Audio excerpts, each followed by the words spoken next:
Hi you guys, welcome to my channel and what's likely the first video on this channel. Today I'm going to be walking you guys through how to make sauerkraut.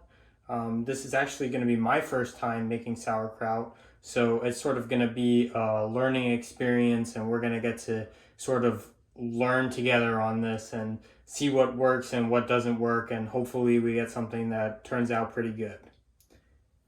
So the first thing we're going to want to do is start by taking your head of cabbage and removing those outer leaves, because usually they'll be a little bit beat up or they just won't look that great. So you want to make sure that we're not putting any sort of, nasty bits into our fermentation. Otherwise, we might end up with mold or other bacteria that we don't want. So once you've removed those outer leaves, go ahead and give your cabbage a good wash. That way we can make sure that there's no sort of unwanted bacteria that might have gotten picked up in transportation or gotten picked up, where it was growing.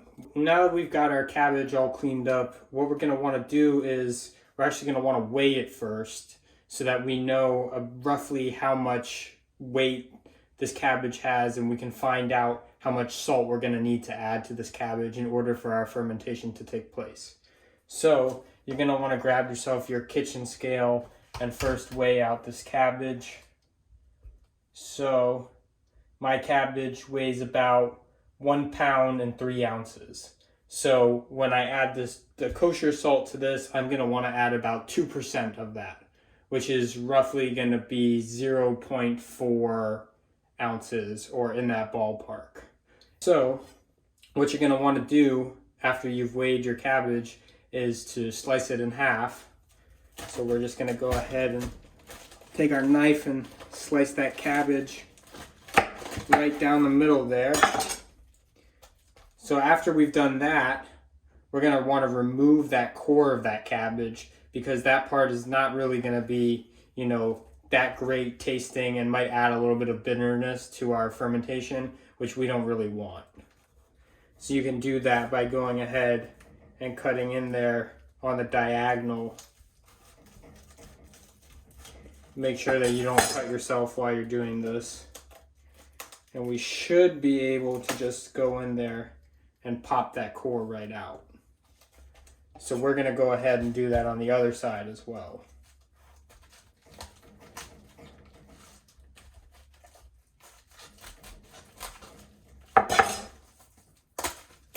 And just like that, we popped both of those cores out of that cabbage.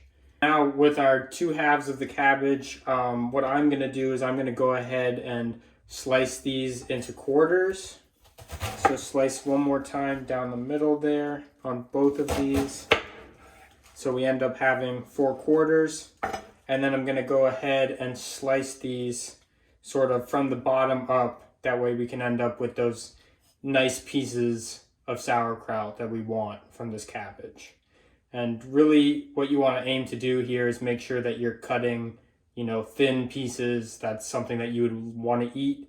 Don't cut something that's so large that you wouldn't want to eat it when you have a final product.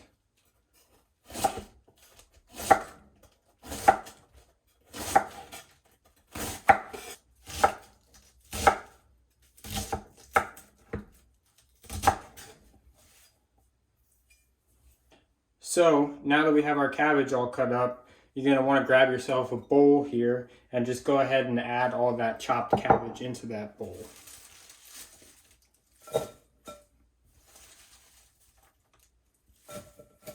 Now for my sauerkraut, I'm also going to go ahead and add a clove of garlic just to give a little bit more spice there for that final taste.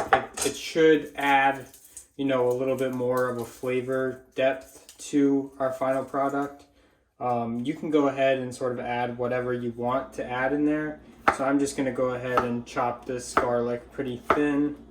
And I don't want to add too many cloves of garlic because I don't want the garlic to end up overpowering the other flavors that that we're going to get from that fermentation.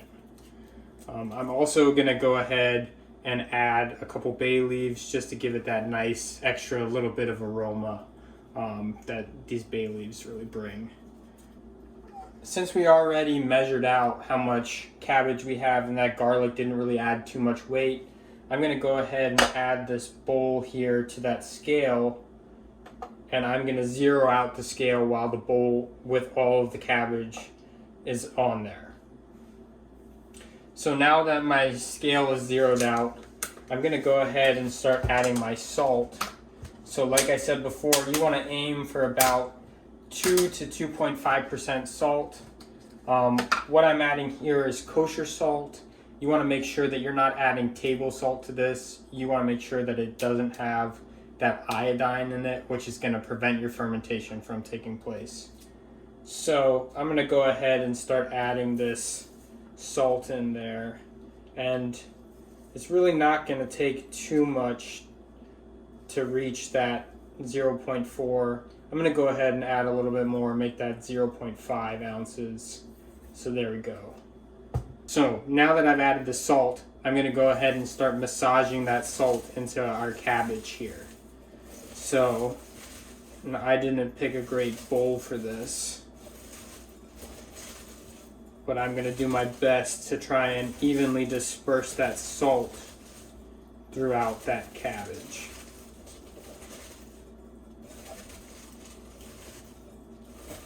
Now that I've got that salt massaged into my cabbage here, I'm going to go ahead and I'm going to let that sit for probably, half an hour or so, and then we'll come back and check in on that and see what it's done after about half an hour.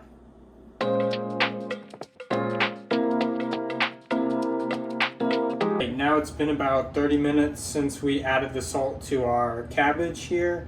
And if you take a look here, you can already see maybe that the cabbage has started to sort of wilt. And if you notice, and if you're doing this yourself and you're following along, what you're going to notice is there's a bunch of liquid that's formed down at the bottom there. And that's because our cabbage has started to sort of sweat and decompose when you add that salt. That salt starts to draw that water out from those plant cells in the cabbage. And what you can notice too is that, the volume is a lot less than what it was before. So, what you're going to want to do is give that a little bit more of a squeeze and sort of crush it down a little bit more, kind of finish massaging that cabbage. And then, once you've done that, you're going to take your jar here, and you're going to want to make sure that this is, a clean jar, and preferably something that is rated for fermentation, because when we ferment things, we're creating a lot of gases, and that gas is really going to build up in there. And if you do end up putting a lid on this and your jar is not rated for fermentation and you forget to open that jar every day, which is what we call burping, then this jar will explode on you. And trust me, that is not fun. So make sure that you have a jar that can withstand the pressure.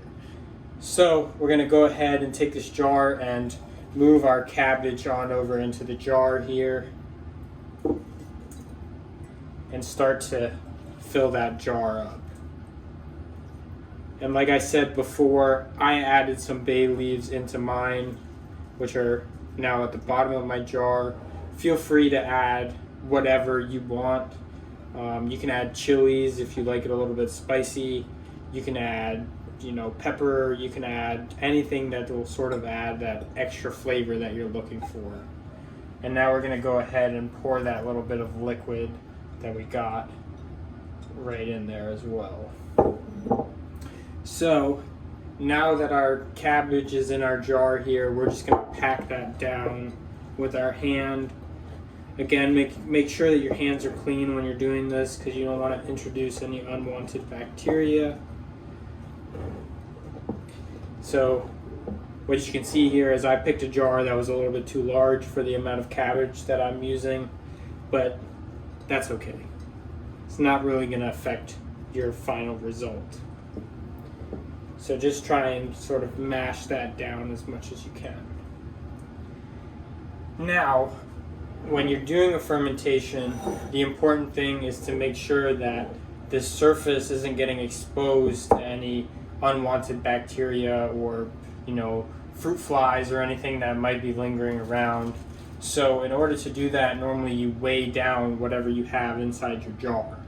So you might see online, if you've done any research on fermentation, that you can purchase some glass weights that you can put inside of these jars. They're sort of made for these jars and have the right size. Some of them are 2 pieces, so you can slide them in there and they fit very nicely. They're great and they work super well and reusable, but they can be a little bit expensive. So what I recommend doing and what I do myself is I take a plastic bag and I just fill that up with water and seal that and use that as my weight. Super affordable, super cheap, anybody can do it and it works really well. So I'm just gonna go ahead and put that in there, and it might not cover the full surface, but it should do a pretty good job of making sure that your cabbage is not exposed to the elements. Okay, great. So now that we have that weight in there, what we're going to want to do is to seal this jar shut. So, like I said before, you can opt to just take the lid of the jar and put the lid on there. And if you do that, you just need to make sure that you burp it every day by opening it up a little bit and releasing that pressure on the inside of the jar. Some of you may have, an airlock, which is a little device that sits on the top here that basically is going to let the air out but not let air in. So it'll let all those gases from the fermentation out, but it won't let any outside air in, so your ferment won't contaminate. Those work super well. That's my recommended way to do it if you have them or if you're able to get those. And probably one of the easiest ways to do it is just to take a piece of cheesecloth and simply put that over the top here. And all this is going to do is act as a barrier between any sort of bugs or contaminants getting on the inside there. What's really important is once that sauerkraut starts being, starts fermenting more and more, and that liquid comes out, what you're going to want to do is push it down each day so that it's really submerged underneath that liquid. And you're probably only going to need to do that for the first couple of days until that liquid's really been produced. So with this cheesecloth, all I'm going to do is I'm just going to cut myself a piece of twine and I'm just going to tie this around that cheesecloth just to hold it in place. You can also use a rubber band in this case. I don't have a rubber band that fits around this, so I'm just going to opt for this cooking twine, which is going to work just as well. All right, so now that I've got my cheesecloth in place there with my kitchen twine, all you're going to want to do is just set this in a dark place. You don't want it to get exposed to any sunlight because that's going to prevent that fermentation from happening. So set it in a dark, clean place at room temperature, and over the next couple days, we're just going to check to it and see how it's doing, and I'll show you guys what that process is like. And then hopefully in about 3 days or so, this should be kind of at the point where we might be able to eat it and take a taste of it. And then we'll probably let it go for even longer just to see how much we can develop the flavors on this thing. So yeah, we'll check back in about 3 days.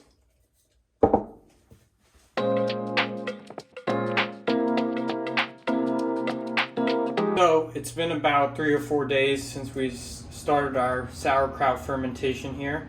So we're just doing a little checkup on it to see how things are going and just to keep you guys updated with the progress. So every day I've been taking this cheesecloth off, and I've just been taking this muddler that I have from a cocktail set and really just pushing down that cabbage to help make sure that it's getting submerged under that water that it's releasing. And speaking of the water, if you take a look there, you can see we have quite a bit of water built up in there, which is a great thing. That's exactly what we're looking for. That's just all that water that the cabbage is releasing. You can see here is that, you know, it started to really get that color that we would expect to see out of a sauerkraut, which is great. That means that it's really, you know, doing what we were expecting it to do.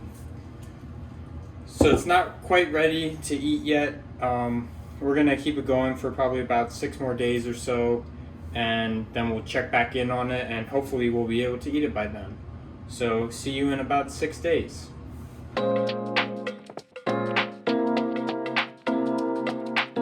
It's been about 10 days now since I started that sauerkraut, and I just wanted to check in here and show you guys that final product. So every day I've been kind of taking that muddler and I've been pushing it down just to make sure that that sauerkraut is getting submerged under that liquid. So as you can see here, that cabbage has really changed color. We've lost all of that green pigment and it's changed into that yellow color that you would expect from sauerkraut. So all I'm going to do with mine is I'm just going to take it out of the jar and I'm going to put it into these mason jars so that I can store it in the fridge for later use. Now, if you enjoyed this video, please go ahead and leave me a comment down below. Let me know what you think. If you like this instructional video, feel free to subscribe to my channel where I'll be posting more food experiments like this so that you guys can follow along and hopefully try this at home.